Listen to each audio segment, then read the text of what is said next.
up the hall to the room on the left. Okay. Again, guys, watch your step. You're going to go up the hall to the room on the left. Good morning. Right to this side. Thank you. You're welcome. Here's the bell. Here. Yep, you hear the bell? Is this what we just gonna see? Yeah, you're gonna tell us all about it.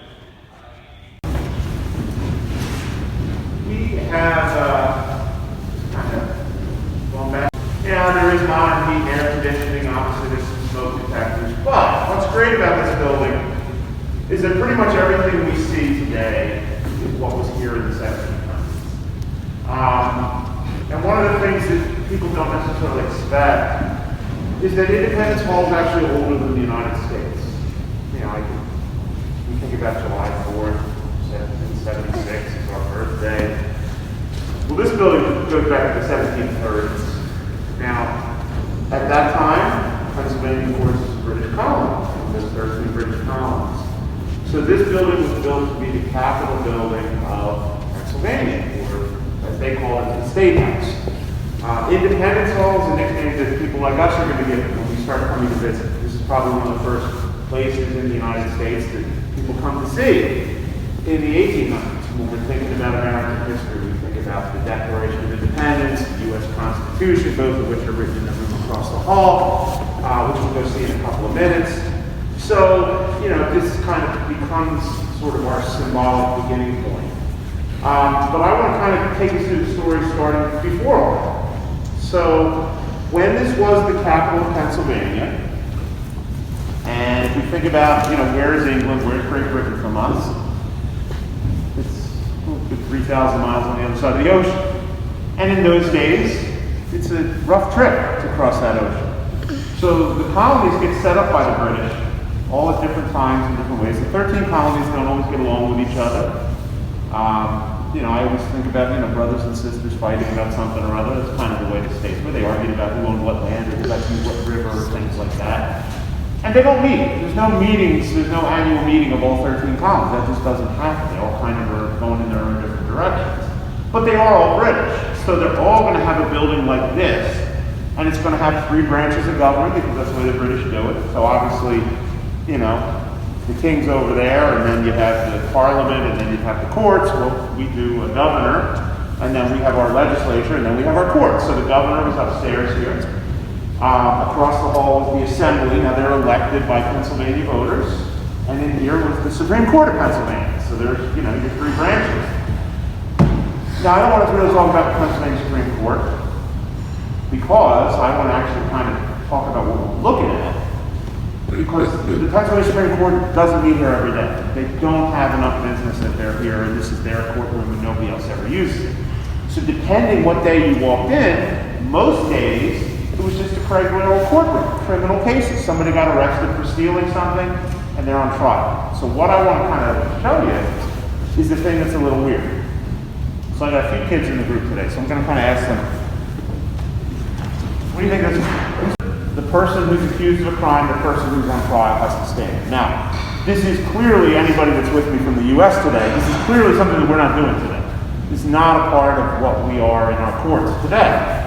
But they still use this in England. So if you're arrested in Great Britain and put on trial, you're going to stand in the dock today over in London. But you're going to have rights.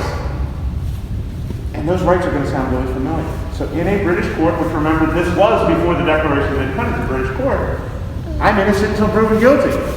And you might say, well, wait a minute, you're standing in a cage. True, but I'm still innocent until proven guilty. I also have a lawyer. Now, if you think about the way we do it today, I'm sitting next to my lawyer. Well, here the lawyer's at the table behind me. I also can call witnesses on, you know, to say things good about me so they don't hopefully, you know, put me in jail if I didn't do it. So the witnesses are over in that wooden box at the far end. I have you guys. I get a public trial. Public equals fair because a room full of people watching, these people have to follow all the rules. At least that's the idea. And then I got 12 people over there. We all know who they are. That's my jury. People from Pennsylvania decided I'm guilty. Now, again, for those of you guys from the U.S., it's exactly what we're doing today. We're doing it the same way. We like this system. But what eventually we don't like is when the British stop leaving us alone on the other side of the ocean and they start trying to run things more over here. They start telling us where we can and can't live. And of course, they create taxes over there that we have to pay. And we're going, well, wait a minute here, guys. We didn't have a say in this. We didn't vote for that parliament over there. And if we don't have a say, why should we have to follow these rules? So what do? We start protesting and throwing tea into the harbor and burning ships that are bringing things over. And the British are like, okay, this can't go on. So they punish us. Some of the colonies, Virginia, Massachusetts, their government gets shut down by the British. Their courts, like this, get shut down. And suddenly in places like Pennsylvania where that hasn't happened, we're going, wow, they did it to those guys, or those guys, they could do it to us too. And suddenly these 13 separate colonies kind of think, you know what? Maybe we need to sit down. Maybe we need to talk about this. And that's what makes this building start to become Independence Hall. Because Philadelphia was the biggest city in America. Pennsylvania was the very middle of our 13 colonies. And when we're going to sit down as a group, which we've never done, it just made a lot of sense to do it here. And the Pennsylvania government ends up inviting them to sit in that room across the hall. Now, before we go over there, there's one last little thing I want to talk about. As I kind of mentioned at the beginning, this building, well, right now it's about 290 years old. And most of the building is original. I said, you know, we have electric lights and all, but if you look past those, everything else, the bricks outside, most of the walls inside, is the original materials. It's still here. The building stayed in use. It was the capital of Pennsylvania until 1800. It was City Hall for Philadelphia for the rest of the 1800s. They pretty much always had the building to the point where they didn't really Georgia. So there's no Maine, there's no Vermont, there's no Florida, but it's essentially the East Coast up and down. Again, it's a guess. We think it's a good guess. Someday we might find out we're wrong, but at this point, it's kind of the view of the room that we have. And again, everything in here is from the time. Some of the things on tables and such actually belong to some of these guys, so I'll just mention one real quick. This is where we get Delaware sat, and this cane or walking stick, whatever you want to call it, belonged to a man from Delaware named George Reed. George Reed signed the Declaration of Independence in this room. George Reed also signed the U.S. Constitution in this room. There's only 6 guys who signed both of them. Now, I couldn't tell you that George Reed brought this with him, but he owned it. It gives us a connection with it. So that's kind of our goal. Once again, not here, but we think something pretty similar was. This is from the 1740s. But this chandelier was in a home in England, so I don't know if I consider it a trader now here in this room. But anyway, we got it about 60 years ago because we think it's very similar to what was actually here. So again, that's kind of that idea of continuing to sort of recreate as much as we can. So let's talk about the Declaration of Independence. Let's imagine it's the 4th of July, 1776. We've been fighting a war for a little bit more than a year. The American Army had been created in this room in the summer of 1775. George Washington was chosen to lead the Army. The Navy was created that fall. They'd actually written letters to King George in 1775, and they asked the king if he would help us fix these problems, which as we probably all know doesn't happen. By 1776, we're thinking about separating, we're thinking about independence. Thomas Paine, who writes the book Common Sense here in Philadelphia, essentially making the argument that we don't even need the British anymore. So the Declaration of Independence is written first and foremost in the middle of the war. So, I mean, I don't think we really think about that today. We think about, you know, the ideas that all men are created equal, and we have the right to life, liberty, pursuit of happiness. That's what we view the United States as being all about, right? Created equal. What bigger idea than that? But for these guys, on July 3rd, and they're literally sitting here working on the Declaration of Independence, getting that wording just how they want it. The British Army's invading New York. There's a couple of hundred British warships and tens of thousands of British soldiers landing in New York that summer of 1776. And the war is not over, though, and the Declaration is kind of remarkable. There's a long list of reasons why we in Philadelphia are right, and those guys in London are wrong, because the idea is to convince us. They need us. They need you and me to fight for this cause, to support this cause. And goes on for 7 more years. So imagine, how long an effort this is going to be, and that declaration is really important to keep us going. But they had other things they had to do. So at the same time, they're working on the idea of getting us some help. Exactly. You know what? We don't know that they had 13 tables. We guess it for just the same reason that you guys would guess it when I asked that question. It makes sense that they had 13 tables because we know there were 13 colonies, and we know that this room is the first time in place that all 13 of them sit down together. Every colony got one vote, no matter how big or small they were. So it all just makes sense that they had their own. We also think they were north and south, based on little bits of evidence about who's sitting near who. So I'm north right now, which puts me up in New England. So I'd have like New Hampshire and Mass. That we know is exactly where it's supposed to be. So in 1779, so during the war, one of the things that happened was the British captured Philadelphia. They used this building as a headquarters for most of the year. And a lot of stuff that was here between the Americans leaving and coming back and the British coming and going, stuff in the winter that goes into the fireplaces, we lose a lot of the things that were here. So we had to recreate furniture. This chair is one of those things that was made after the British left, so 1779. It was made for the Speaker of the Pennsylvania House. But when they wrote our Constitution, that's where George Washington sat.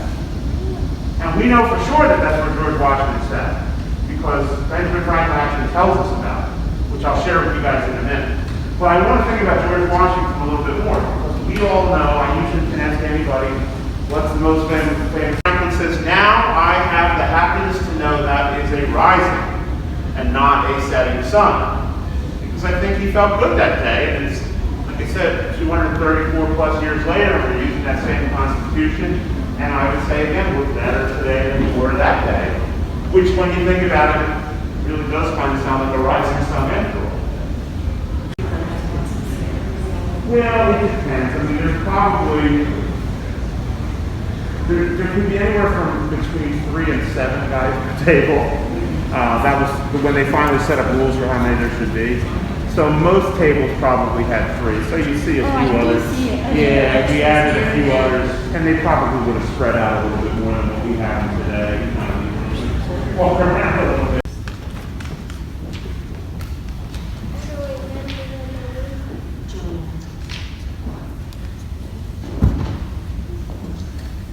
Hi folks, Patia. I'm the park ranger who's going to talk to you this morning.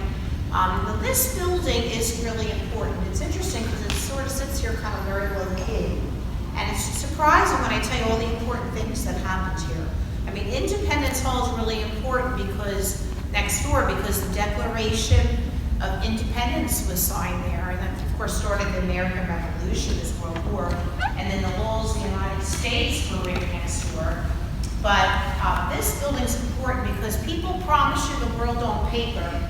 If it's going to work out, well, good luck. So our laws were right next door, and in this building they were tested because Philadelphia, believe it or not, was the federal capital of the United States for 10 years. Did you folks know that before you came in here? I hope so. Because I'm going to ask you a question.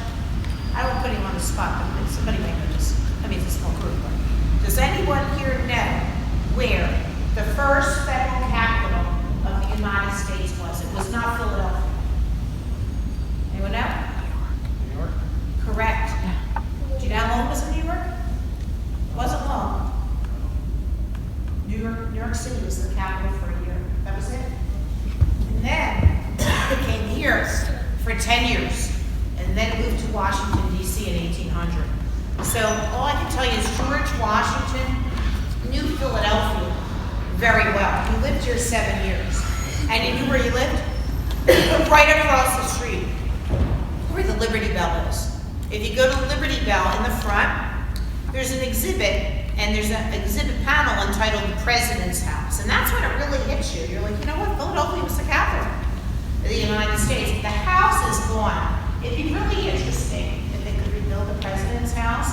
But see, the thing is, it was never built for the president. It was this mansion that belonged to a really wealthy man.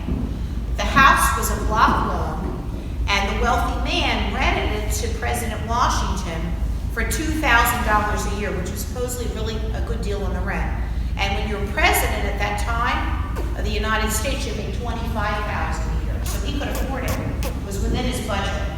And he didn't raise the rent the whole time he was president. So for the whole 7 years, it was $2,000 a year.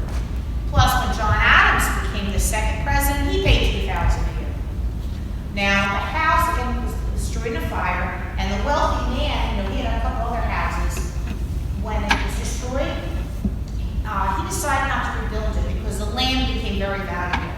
Because like in the center of the town, and he figured, I'll just sell the land. I don't need to rebuild our house. So nobody was interested in historic preservation like we are now. It looked different when George Washington lived there as opposed to John Adams, because George Washington brought a lot of his furniture with him, and then Adams had different furniture, so it'd be hard to really recreate it, so you're not seeing it. So. Upstairs is really cold, but not today.